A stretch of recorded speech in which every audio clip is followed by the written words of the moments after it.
Hi, hello, welcome to People's Channels viewers. கடந்த ரெண்டு எபிசோடா நம்ம வந்து பிரியாணி கடைகளை நம்ம பார்த்துட்டு வந்துட்டு இருக்கோம். அதே மாதிரி பாத்தீங்கன்னா இந்த எபிசோட்ல நம்ம பார்க்க போறது பாய் வீட்டு கல்யாண பந்தியில பிரியாணி சாப்பிட்டா எப்படி இருக்குமோ அதே மாதிரி ஒரு சென்னையில ஒரு பிரியாணி கடை இருக்குங்க. அதுதான் நம்ம கல்யாண் பவன் பிரியாணி. ஸோ அந்த கல்யாண் பவன் பிரியாணி எங்க இருக்கு, அங்க என்னென்ன மாதிரியான பிரியாணி வெரைட்டிஸ் இருக்கு, வேற என்ன சைட் டிஷ்லாம் இருக்கு அப்படிங்கிறத நாம போய் கல்யாண் பவன் பிரியாணிலே பார்த்துட்டு வருவோம் வாங்க. சென்னை பெஸ்ட் பிரியாணியில் நம்ம அடுத்ததாக பார்க்க இருக்கிறது கல்யாண் பவன் பிரியாணிங்க. ஸோ இந்த கல்யாண் பவன் பிரியாணி எங்கே இருக்குது அப்படின்னு பார்த்தோம்னா நம்ம எக்மோர் மாசல்ஸ் ரோட்டில் இருக்குது. அதாவது நம்ம கண்ணாஸ்பத்திரி இந்த ராஜரத்னம் ஸ்டேடியம்லாம் இருக்குது பார்த்தீங்களா. ஸோ நீங்கள் ரயில்வே ஸ்டேஷன்லேருந்தும் வரலாம். ஸோ இந்த பக்கம் ஸ்பென்சர் பலாசிலேருந்தும் இந்த ரோடை நீங்கள் வந்து அடையலாம். ஸோ இந்த கல்யாண் பவன் பிரியாணியில் என்ன ஸ்பெஷல் அப்படின்னு பார்த்தீங்கன்னாக்கா கல்யாண பிரியாணி அப்படின்னு சொல்லுவாங்க. ஸோ அது என்ன கல்யாண பிரியாணி அப்படின்னாக்கா முஸ்லீம் இல்லை திருமணத்தில், அதாவது முஸ்லீம் வீட்டு திருமணத்தில் எப்படி ஒரு ஸ்வீட்டு ஒரு கிரேவி முஸ்லீம் வீட்டு கல்யாணம் எப்படி இருக்குமோ ஸோ அந்த மாதிரியான பிரியாணி இங்கேருந்து கிடைக்குது இந்த கல்யாண் பிரியாணியில். ஸோ எப்பப்பெல்லாம் பிரியாணி கிடைக்குது, என்னென்ன இருக்குது, அதோட டேஸ்ட் என்ன அப்படிங்கிறத நம்ம உள்ளார போய் பார்க்கலாம் வாங்க. நம்ம பார்த்துட்டு இருக்கிறது சென்னையில் வந்து பெஸ்ட் பிரியாணியான இந்த கல்யாண் பவன் பிரியாணியில் நம்ம நிற்கிறோம். ஸோ இப்படி பார்த்தாலே தெரியும் இந்த இதில் வந்து ஃபுல் க்ரௌட் இருக்குங்க. ஸோ நீங்கள் வந்து பார்த்தீங்கன்னா லீவ் நாளும் சரி இல்லை எல்லா ஒர்க்கிங் டேஸும் சரி இங்கே பார்த்தோம்னாக்கா நிறைய க்ரௌட் எப்போதுமே வந்துகிட்டே இருக்கும். ஸோ நீங்கள் வந்து ஒரு 11:30 இங்கே உள்ளார வந்தீங்கனாலே உங்களால் வந்து சாப்பிட்றதுக்கு நீங்கள் வெயிட் பண்ணி தான் சாப்பிடணும். ஸோ அப்படியே ஒரு சூழ்நிலை இருக்கும். ஸோ இந்த ஹோட்டலோட அதாவது இந்த கல்யாண் பவன் பிரியாணியை பற்றி நம்ம அதனுடைய நிர்வாகி வந்து நம்ம கேட்டு பார்ப்போம். வணக்கம் சார். வணக்கம் சார். பேர் என்ன சார்? என் பேர் சாவலம். கல்யாண் பவன் பிரியாணி ஸோ இதை பற்றி சிறப்பு என்ன அப்படிங்கிறது? சிறப்பு இது வந்து கல்யாணத்தில் முஸ்லீம் கல்யாணத்தில் சாப்பிட்ற டேஸ்ட் முதல்ல. ரெண்டாவது தரமான பொருட்கள் இல்லை பாசுமதி ரைஸ், மட்டன் கறி நேராக தொட்டியில் போய் எடுத்துகிட்டு வந்து இள ஆட்டுக்கறி, அதே மாதிரி சிக்கன், அதே மாதிரி ஆர்கேஜி நெய், கேன் வாட்ரு எல்லாமே தரமான பொருளில் நாங்கள் தயார் பண்ணுறோம். முறையாக தயார் பண்ணுறதுனால நல்லா அதனுடைய டேஸ்ட்டு மக்கள்கிட்ட ரிச்சாக இருக்குது. இப்போ நல்ல லெவலில் போயிட்டுருக்கான். பார்த்தோம்னாங்க இந்த பிரியாணி வந்து பார்த்தோன்னா அவங்க வந்து ஒவ்வொரு இன்க்ரீடியன்ஸும் அதாவது அதில் சேர்க்குற மசாலா பொருட்கள், அப்புறம் அந்த அரிசி பாஸ்மதி அரிசி இது எல்லாமே பார்த்தோன்னா நாங்கள் வந்து குவாலிட்டியை செக் பண்ணி தான் இது வாங்குகிறோம் அப்படின்னு சொல்கிறாங்க. குறிப்பாக பார்த்தோன்னா அதில் வந்து நாங்கள் யூஸ் பண்ணுற வாட்டர் வந்து நம்ம எப்போதுமே மாற்றுறது கிடையாது. ஸோ அதுக்காக நம்ம வந்து அதை தண்ணியை வந்து நம்ம காலங்காலமாக மினரல் பண்ணி தான் நம்ம அதை வந்து பண்ணிகிட்டு இருக்கோம்.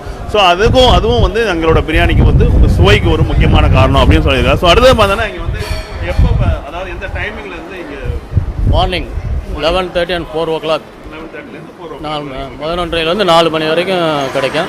Mutton biryani, chicken biryani, chicken 65. அதே மாதிரி ஈவினிங் வந்து 6:30 9:30 வரைக்கும். பிரியாணி அப்படின்னாக்கா இப்போ வந்து சிக்கன் பிரியாணி, மட்டன் பிரியாணி நிறைய இருக்குது. ஸோ 65 பிரியாணி நீங்கள் அதில் என்னென்ன கொடுக்குறீங்க? 65 பிரியாணின்னு ஒரு ரைஸ், அதோட 65 பீஸ் 4 பீஸ் வச்சு தரமான பீஸோட கத்தரிக்காய் ஆனியன் ஸ்வீட்டு அப்படியே வாழை இலையோட முஸ்லீம் கல்யாணத்தில் எப்படி சாப்பிட்றாங்களோ அதே ஸ்வீட்ன்றதே இந்த முஸ்லீம் கல்யாணத்தில் அதே கேசரி பார்த்தோம்னாக்கா இந்த கல்யாண் பவன் பிரியாணியில் வந்து அவங்க வந்து chicken biryani, mutton biryani, 65 biryani, so இந்த 3 வெரைட்டிஸ் தான் இருக்குது.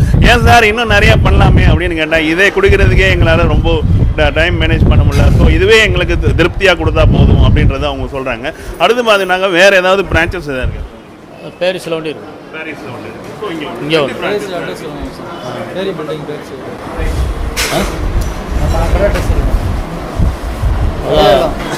அடையாளம் வந்து 3 ஸ்ட்ரீட் ஃபஸ்ட்டு பேர் போனோன்னா ஐசிசி பேங்க் பக்கத்து நம்பர் வந்து 47 ஐசிசி பேங்க் பக்கத்து பில்டிங்.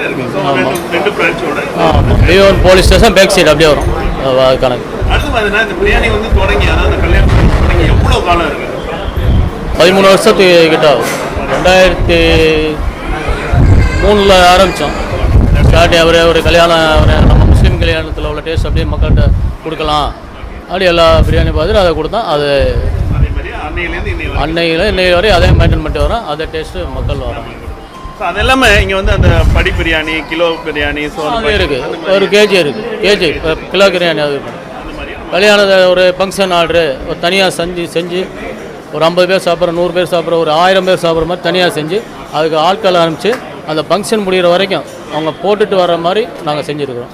இப்போ பார்த்தோம்னா நம்ம அந்த கல்யாண் பவன் பிரியாணியில் ஸோ நீங்கள் பார்த்தீங்கன்னாக்கா நிறைய வெரைட்டிஸ் உங்களுக்கு இருக்குது இந்த பிரியாணியில். ஸோ சிக்கன், மட்டன், 65 பிரியாணி நீங்கள் வந்து இங்கே சாப்பிடவும் முடியும், பார்சலும் எடுக்க முடியும். அதே மாதிரி பார்த்தீங்கன்னா உங்கள் கம்பெனியில் இல்லை ஆஃபீஸில் ஏதாவது பார்ட்டி வைக்கிறீங்க, இல்லை ஏதாவது உங்கள் வீட்டில் சின்ன ஃபங்க்ஷன் பெரிய ஃபங்க்ஷன் எதுவாக இருந்தாலும் நீங்கள் வந்து இங்கே வந்து பிரியாணிஸ் வந்து நீங்கள் கேட்டரிங்ஸ் வந்து அவங்கள ஆர்டர் கொடுத்தா அவங்க வீட்டில் சர்வீஸ் பண்ணுறாங்க. ஸோ இந்த மாதிரி பல பெருமைகள், அதாவது 13 ஆண்டு காலமாக தொடர்ந்து நம்ம எக்மோர் மாஸ்டர்ஸ் ரோடில் செயல்பட்டு வர்ற இந்த கல்யாண் பவன் பிரியாணிக்கு நீங்கள் கட்டாயமாக ஒரு தடவை வந்து நீங்கள் சாப்பிட்டு ஸோ அதோட டேஸ்ட் எப்படி இருக்குது அப்படிங்கிறது நீங்கள் உங்கள் ஃப்ரெண்டு கூட நீங்கள் ஷேர் பண்ணிக்கணும். Hi, hello, welcome to pebbles channels viewer. இப்போ சென்னையில் இருக்கிற பெரும்பாலானோர் லஞ்ச் சாப்பிடணும் அப்படின்னாக்கா ஃபர்ஸ்ட் வந்து அவங்க வந்து சூஸ் பண்ணுறது என்ன அப்படின்னு பார்த்தோம்னாக்கா பிரியாணி. ஸோ அந்த பிரியாணி தான் பார்த்தோம்னாக்கா சென்னையில் பல பகுதிகளில் நிறைய ஏரியாஸில் நிறைய டிஃப்ரெண்ட் பிரியாணிஸ் கிடைக்குது. ஸோ குறிப்பாக பார்த்தோம்னா ஹைதராபாத் பிரியாணி அப்படிங்கிறது ரொம்ப ஃபெமிலியர். ஸோ அப்போ பார்த்தோம்னா நம்ம பார்க்க போகிறது ராயப்பேட்டையில் இருக்கிற சார்மினார் பிரியாணி. ஸோ அதை பற்றி தான் பார்க்க போகிறோம். ஸோ வாங்க அந்த கடையில் என்னென்ன இருக்குது, என்ன ப்ரைஸில் இருக்குன்னு பார்க்கலாம். நம்ம சார்மினார் பிரியாணி எங்கே இருக்குது அப்படின்னு பார்த்தோம்னா நம்ம பீட்டர்ஸ் ரோடு இருக்குது பார்த்தீங்களா, ராயப்பேட்டை பீட்டர்ஸ் ரோடில் ஜானி ஜான் ரோடு பக்கத்தில் இருக்கிறது தான் நம்ம சார்மினார் பிரியாணி. ஸோ நீ பார்த்தீங்கன்னா சென்னையில் வந்து நிறைய பிரியாணி ஷாப்ஸ் இருக்குது. இப்போ வந்து பார்த்தோன்னா ஒவ்வொரு ஏரியாலையும் அந்தந்த ஏரியாவில் வந்து ஃபெமிலியர் ஷாப்ஸ் நிறையாவே இருந்துகிட்டே இருக்குது. இப்போ நம்ம பார்த்துட்டு இருக்கிறது எந்த கடை அப்படின்னு பார்த்தோம்னாக்கா நம்ம ராயப்பேட்டையில் இருக்கிற ரொம்ப அதாவது சோஷியல் மீடியாஸ்லேருந்து பார்த்தீங்கன்னா அதிகமாக வந்து பேசப்படுகிற ஒரு ஷாப் என்ன அப்படின்னு பார்த்தோம்னா நம்ம சார்மினார் பிரியாணி. ஸோ அந்த சார்மினார் பிரியாணியில் என்னென்ன இருக்குது, அந்த பிரியாணியோட வெரைட்டிஸ் என்ன, அங்கே அவங்களோட ரெசிபிஸ் எப்படி இருக்குது, அதோட ப்ரைஸ் என்ன அப்படிங்கிறதெல்லாம் நம்ம கேட்டு தெரிஞ்சுக்கலாம். சார்மினார் பிரியாணி எத்தனை வருஷமாக இருக்குது? 32 வருஷமா இருக்குது சார். என்னென்ன வெரைட்டிஸ் இருக்குது? Mutton biryani, chicken biryani, veg biryani, tandoori chicken, hariyali kebab, அந்த மாதிரி நிறைய வெரைட்டிஸ் இருக்குது. ஸோ இதில் பார்த்தோம்னாக்கா நிறைய இந்தியாவில் வந்து நிறைய டைப்ஸ் ஆஃப் பிரியாணி இருக்குது. ஸோ உங்களோட இந்த சார்மினார் பிரியாணி எந்த முகல் பிரியாணிங்க? இது முகல் ஸ்டைல் பிரியாணி, முகல் ஸ்டைல் பிரியாணி, தம் பிரியாணி. இதோட ப்ரைஸ்லாம் எப்படி சார்? ரொம்ப ரீசனபிள் ப்ரைஸுங்க. குவான்டிட்டியும் கம்மியாக இருக்கும், ரேட்டும் ரீசனபிளாக இருக்கும். 60 ரூபாய்க்கு பிரியாணி விற்கிறோன்னா அதிசயம் அதெல்லாம். இப்போ பார்த்தோம்னாக்கா நம்ம வந்து இந்தியாவில் இருக்கக்கூடிய பிரியாணி வகையில் இந்த நம்ம சார்மினார் பிரியாணியில் என்ன வெரைட்டிஸ் இருக்குது அப்படின்னு பார்த்தோம்னா அது வந்து முகல் டைப் பிரியாணிஸ் எல்லாமே இருக்குது. வந்தோம்னாக்கா நம்ம வந்து ஒரு 60 ருபீஸ்க்கு வந்து ஒரு சிக்கன் பிரியாணி வந்து இங்கே வந்து நம்ம வந்து சாப்பிட முடியும். ஸோ அது வந்து ஒரு நல்ல ஒரு அந்த லெகான் கோழி மாதிரியான வந்து சிக்கனில் நம்ம செய்யக்கூடிய ஒரு பிரியாணி இது. இங்கே வந்தோம்னாக்கா அதேமாதிரி ப்ரைஸும் பார்த்தோம்னாக்கா ரொம்ப ரீசனபுளாக, டேஸ்ட்டும் இது மாதிரி நல்ல ஒரு ஸ்பைசி இல்லாத கரெக்டான ஸ்பைசியில் இருக்கிற ஒரு ஷாப்பாக இதில் இருக்குது. 1 மணி ஆச்சும் இல்லையோ, என்ன வேலை எப்படி இருந்தாலும் சரி, கரெக்டாக அந்த 1 மணிக்கு நம்ம பிரியாணி சாப்பிட்டே ஆகணும் அப்படின்றீங்க நம்ம நிறையா இப்போ கைங்கெல்லாம் இருக்காங்க. ஸோ அவங்கள்ட்ட நம்ம வந்து கேட்டு பார்ப்போம். ஸோ அந்த பிரியாணி பற்றி. வணக்கம், எங்கேருந்து வரீங்க?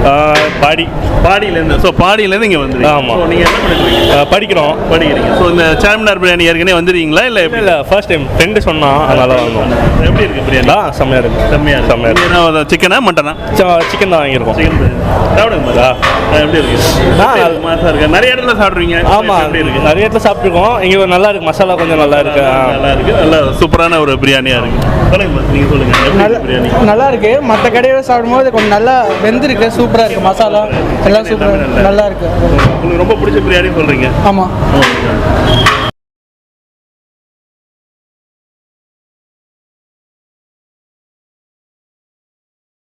ஸோ அடுத்ததாக பார்த்தோன்னா நம்மளோட நண்பர் ஒருத்தர் இருக்காரு. ஸோ அவர்கிட்ட கேட்டு பார்ப்போம் இந்த பிரியாணி பற்றி. ஸோ எங்கேருந்து வரீங்க? பார்த்தீங்க தேனாம்பேட்டிலேருந்து. ஸோ அங்கேயே நீங்கள் வந்து ரெகுலராக எப்படி சாப்பிட்றீங்களா? எப்படிங்க? ரொம்ப பிடிக்கும் உங்களுக்கு இந்த பிரியாணி எப்படி இருக்குது? ரொம்ப ஸ்மூத்தாக இருக்கும். நாட்டுக்கோழியில் பண்ணுவாங்க. நாட்டுக்கோழி மாதிரியான அந்த ஒரு நல்ல டேஸ்ட்டில் நல்ல டேஸ்ட் இருக்கும். அந்த இது ஸ்பைசி காரம் அதில் எல்லாமே கரெக்டாக இருக்கும். சூப்பராக அதாவது உங்களுக்கு வந்து ஃபேவரட் பிரியாணி அப்படின்னாக்கா நீங்கள் சார்மினார் பிரியாணி தான் வந்து சாப்பிட்டுருக்கீங்க. பிரியாணி அப்படின்னா எனக்கு ஃபர்ஸ்ட் ஞாபகம் வருது சார்மினார் பிரியாணி அப்படின்னு சொல்லியிருக்காரு. சூப்பராக. ஓகே, தேங்க்ஸ் பண்ணுறேன்.